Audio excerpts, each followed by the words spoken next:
Thank you for joining me for another episode of Something from the Margin of My Bible. The note this week is actually one that's not original with me. Sometimes I remember where I get to ideas for notes, and sometimes I don't. But this one I made sure I wrote down because it is actually a full outline from Brother Mark Posey. And some of you have probably seen this before.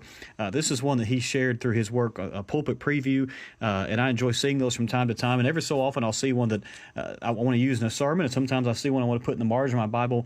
And so this is one of those. And so I want to give him credit for it, but you may want to put it in the margin of your Bible as well, or maybe just something at the beginning of the book of Nehemiah. And it's really an outline of Nehemiah chapter 1 or a particular thing found in Nehemiah chapter 1. And the name of this, as I have it in the margin of my Bible, is simply God Uses. And then there are 4 points all found in that first chapter of Nehemiah. Number 1, God uses compassionate people.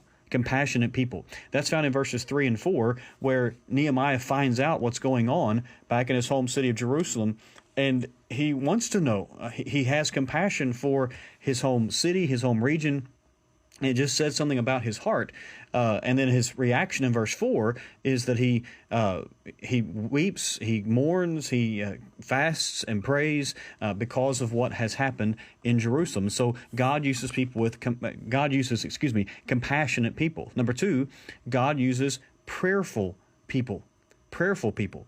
And this really is found from verse 5 all the way through verse 9, where Nehemiah prays to God about the situation. God expects his people to pray to him, but God also uses people who are prayerful in heart. The New Testament will tell us to pray without ceasing, 1 Thessalonians 5 and verse 17. Paul will tell us in Philippians chapter 4 to bring everything before God by prayer and supplication with thanksgiving. And so Nehemiah here in the Old Testament illustrates that, to be prayerful people. Number 3, God uses people who are ready to act. That's found in verse 11 of this prayer. O Lord, let your ear be attentive to the prayer of your servant and to the prayer of your servants who delight to fear your name, and give success to your servant today, and grant him mercy in the sight of this man. In other words, I'm praying about this, God, but I'm also ready to do something, or at least I want to do something about this.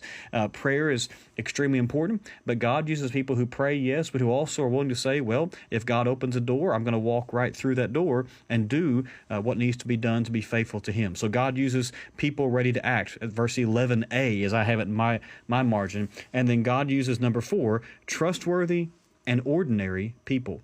11b. The very last line of that chapter is, now I was a cupbearer to the king.